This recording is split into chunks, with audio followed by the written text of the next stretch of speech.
me today. I know it's early in the morning and many of you are doing work life and school balance and family balance. So I appreciate you being here. Today is very auspicious. We have a full moon in Leo. And of course, the topic of discussion is very appropriate. We're going to be talking about the stars and the light and constellations. So before we start, I'd like to start off with a prayer and an invocation to have the blessings of all the deities and all the gods. So please take a deep breath and center yourself.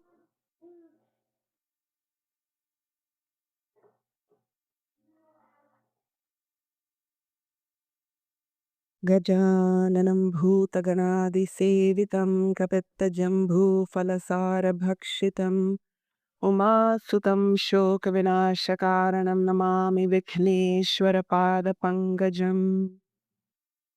Om Shadananam Kunkumaraktavarnam Mahamatim Divyamayuravahanam Rudrasya Sunam Surasanyanatham Guham Sadaham Sharanyam Prapadye. Om Ajnanatimirandhasya Jnananasjana Shalakaya Chakshuram Militam Yena Tasmai Shri Gurave Namaha. Ananda Santara Tamudra Aukayitaabhyam Guru Bhakti Dabhyam Vairagya Samrajyat Pujanabhyam Namo Namah Shri Guru Padukabhyam Saraswati Namastubhyam Varade Kamarupini Vidyarambham Karishyami Siddhar Bhavatu Me Sada. Om Namo Bhagavate Dhanvantaraye Amruta Kalasha Hastaya Sarvamaya Vinashanaya Trailokya Shri Mahavishnave Swaha.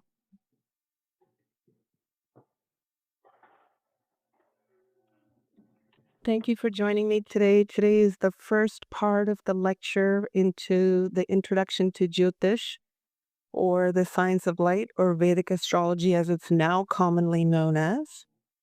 My name is Gayathri Shylesh. I'm a student wrapping up Block 2 and in Block 3.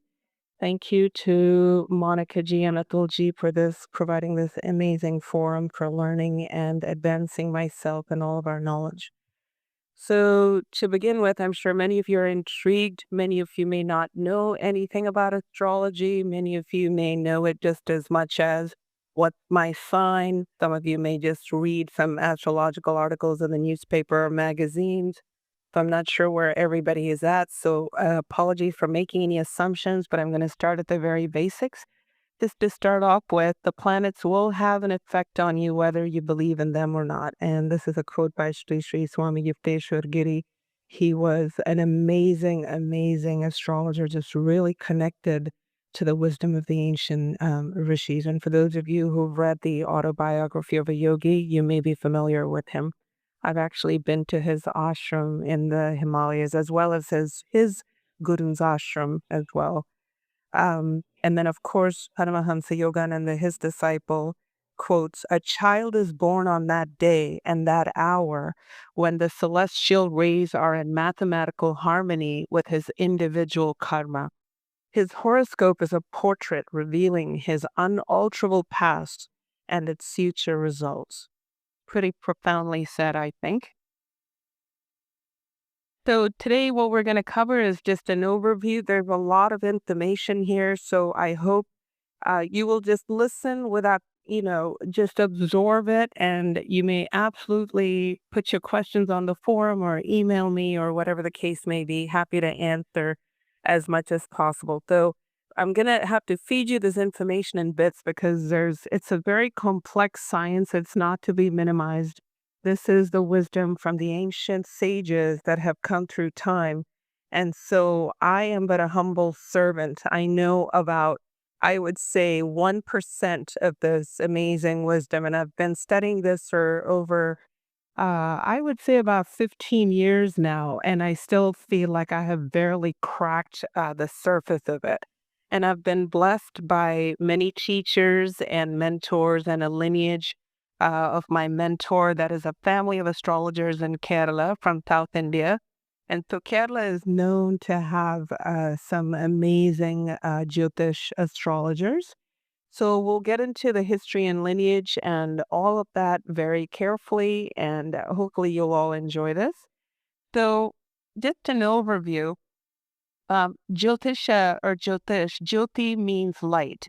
And so the wisdom of light is what this is. And it's to sum it up, it's basically traditionally the traditional system of astronomy and astrology. And it is considered one of the six limbs of the Vedas or a Vedanga. It's considered one of the most supreme limbs of the Vedas as it gives insight into a person's life and death even. Um, so its history goes back older than what has been currently indicated in many of the forums as about 3100 BC. It's an absolutely spiritual science. It allows us to live a Vedic way of life. And one of the earliest and codified texts, it's referred to as a Brihat Parashara Hora Shastra, and I'll talk more about who Sage Parashara was. And then the other known text is a Jaimini Sutras. Unfortunately, and I'll again tell you about Jaimini, but only 4 chapters of that text remain. And then there are other subsidiary and ancillary texts, which I'm not going to state. But for the purposes of our studies, I will be referring to the Brihat Parashara Hora Shastra. That is considered the official codified work. And of course, there are many divisions in Jyotish. But primarily Surya Siddhanta, which is another arm of Jyotish or another approach to Jyotish, and then Hora and Samhita. And basically, Hora just needs to calculate or to deduct, and then Samhita is just like a treatise, essentially. So in Hora, which is what we are mostly dealing with, it includes one's natal astrology, which is referred to as Jatak or even Janma Rashi. And it also indicates the longevity, which is Ayu, amongst many other things in it, right? And we all know as students of Ayurveda that Ayu deals with life and Ayurveda deals with the science of life. So I hope you can start to see the correlations between Ayurveda and Jyotish already. And as you may have inferred already, Jyotish or the science of life here essentially deals with karma as its main theme. And I use the word karma not in the way as it's understood in the Western culture, unfortunately, where it's minimized a lot or is used very flippantly, I find. Most people don't even know the real meaning of karma, and it's just to kind of quote something here, karma phala vipaka kala vidhanam. The effect of karma is based on time as past actions come about in its effects. And Jyotish as a science basically shows the rules for these times. So we can talk about the laws of cause and effect, but it's causation and effect. And it kind of manifests itself into the human experience as highs and lows. And just as a basic principle, right, in your study of philosophy that underlies Ayurveda, we know that consciousness is dynamic and restless. When we talk about Purusha and Prakriti, that's what we talk about. And consciousness is always in action and interaction just to exist and recognize itself. So from an inert state of tamas, action comes about into rajas and into sattva. So the soul stirs and this initiates the seed of karma or action by itself. And the seed is sown for future effect. It could be a sweet fruit like an apple, or it could be a poisonous berry. And it all depends on the intention and the attention paid to the presence, if you will, paid at the time when the seed was sown. So the reason we don't recognize the reasons, the cause of certain karmas is because our minds in our very limited way as human beings are so focused on this story. Oh, this happened to me. Why did this happen to me? Oh, I was traumatized, or my dad and mom were not very nurturing or nourishing, or they were cruel, or this person did this to me, or blah, blah, blah. So we get caught up in the stories And so we forget the cause that brought about the effect. We forget the reasons why the outcome came about. And sometimes not all the actions that bear fruit in one lifetime can actually come about in the same lifetime where the seed was sown. And while some of the outcomes are instantaneous, others go beyond single and multiple lifetimes. So, just to get into the history of Jyotish, the lineage, and hopefully many of you, as Ayurvedic students, are starting to read some of the stories of the Puranas, namely the Vishnu Purana, and so on. But they're amazing stories, and the Vedas and the Puranas always have indicated these stories for our limited comprehension to kind of grasp some of the more deeper and profound meanings of the cosmology and how karma comes about. So to start off with, Sage Vashishta was a Brahma Rishi. He was actually a guru to King Dashratha of the Ramayana, and he is somebody who is said to have conquered anger. So after many, many thousands of years of penance, there was a Rakshasa or a demon who came about and killed all his 100 sons.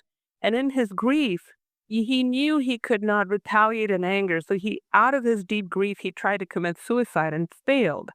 And when he came back, he found out that his oldest son, Shakti's wife, Adrashanti, was pregnant with a child. And he heard this chanting of the Vedas coming about. And he was like, well, what is this? And he finally realized it was coming from the womb of the child that she was carrying.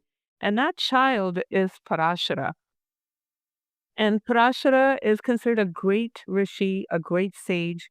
And there's a story about how when he was crossing a river on a ferry, he was an astronomer, he was an astrologer of, amazing, beyond our finite comprehension. So as he was crossing the ferry, there's a story that he calculated that it came to him that a great person was about to be born.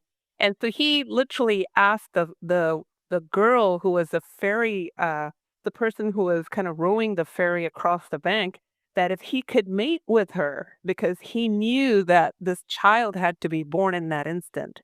And she was a fisherwoman. And, you should read the story. It's all available online if you ever want to look it up. But the child born of her was Sage Vyasa. And many of you know that Sage Vyasa was a person who compiled, actually codified and classified the Vedas, and is also the author of the Mahabharata. So therefore, um, yeah, that's right. She was impregnated through a gland. And so, Veda Vyasa, of course, was, the rest is history, as it said. He wrote the story of the Mahabharata, and we know that the Bhagavad Gita, is a section from that story as well. So Parashara was a great Vedic seer, and a seer, a sage, is somebody who could see reality, and I mean absolute reality, with an extraordinary sense of sight, sound, taste, hearing, and touch. And I don't mean just the normal senses. I also mean the subtle senses. And so he is the person who wrote the Brihad Parashara Hora Shastra, which is a major treatise on Jyotish. And since he's the first one who provided the wisdom and knowledge in written form, because remember, all of the ancient wisdom was always in spoken form. So disciples who learned it from gurus always had to remember it, which was, from memory. And in many times when we celebrate the festival of Guru Purnima, we dedicate this to Parashara and Sage Vyasa, since they were the first ones to sort of codify the wisdom from the ancient times. And here's a quote from the Brihad Parashara Hora Shastra. Only good will follow the teaching of this Vedic science to the students, who are, and he proceeds to tell us about the qualifications, who are peacefully disposed, who honor the preceptors and elders, who speak only the truth and are God-fearing. Woeful forever, doubtlessly, will it be to impart knowledge of the science to an unwilling student, a heterodox, which is a non-believer, and to a crafty person, or anyone who will use this in a very trivialized way, right?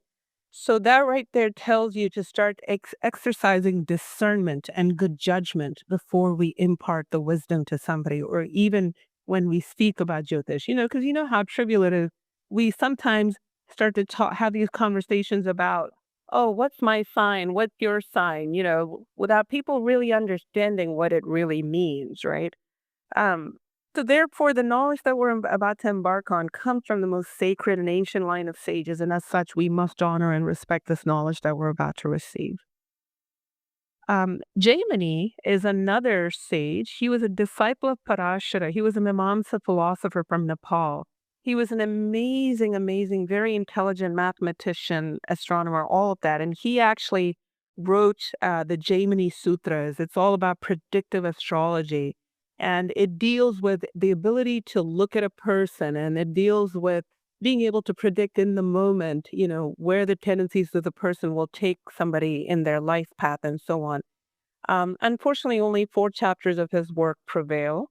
A lot of it was lost, due to there was a time in the land of Bharat, which is only part of it is now India, where a lot of pillaging and destruction occurred. So we've lost a lot of valuable treatises, just like China. There were amazing Taoist texts and similar sciences that were all destroyed when war and pillaging occurs. Okay, so astrology does not happen without astronomy. So just to set the background a little briefly, many of you may know this, so I'm just going to take a very fundamental approach here. Okay, so what I've shown here in this diagram is sort of, and I don't know how well you can actually see this, but there's the Earth sort of revolving around the sun, right? And then there's all the star systems around as well. Now, even though the earth is revolving around the sun, because we're geocentric, we're standing on the earth, we see the sun rising in the east and setting in the west, right? So according to us, we see the sun following an ecliptic. So that ecliptic is a very large red circle, or the orbit that you're seeing around in that diagram. And so, from our perspective on Earth, that circle is divided into 12 divisions of the longitude of 30 degrees each. And that's what we refer to as a sign, or a rashi in Sanskrit. And I'll get more into that as we go on. Okay. And these sort of the traversing around the ecliptic is what gives us the divisions of time. We use that, and again, time is a very, very important concept in Jyotish, and I'll get into it into a later class.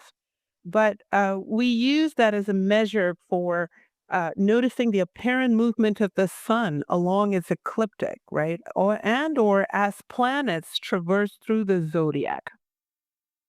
Now, there's 2 types of zodiac, and many of you may be more familiar with Western astrology. Western astrology uses the tropical zodiac, or the Shayana, or the turning, and it's based on the seasonal shifts. So the sign of Aries literally begins at the moment of the vernal equinox, somewhere around mid-March or so, right? And I've had this table up on the side, and you can see the dates stay fixed on the tropical date column, as you can see. And that's when we know that spring officially begins, right? And you can also see that it's focused on the sun and the movement of the earth around the sun. Um, in Vedic astrology, however, we use the sidereal zodiac, or Narayana. In many cases, what that means is it's based on the movement of the sun and the constellations of the fixed stars. And I say the word fixed stars because those stars really aren't fixed, right? In many thousands of years, those constellations are moving like 1 degree. It's so minuscule that we are not able to really perceive it from Earth, um, in any great form. So we tend to refer to them as fixed stars, but technically speaking, they're not fixed. So I hope that makes sense. So in the sidereal date, what we look at is when the sun has come into Aries, and you'll see the constellation of Aries, the constellation of Taurus, the constellation of Gemini, Cancer, etc. They stay pretty fixed in the sky, and the sun is sort of traversing through them. Okay. And then going on, here's another quote from the Parashara Hora. Lord Vishnu is the form of the grahas. The unborn Lord has many incarnations. He has incarnated as the Nayan or the Nava, which is the Sanskrit word for nine, grahas, to bestow upon the living beings the results due to their karmas. He is Janardana. He assumed the auspicious form of the grahas to destroy the demons, evil forces, and sustain the divine beings. Now, notice the demons and the divinity are not outside of us, they're all within us.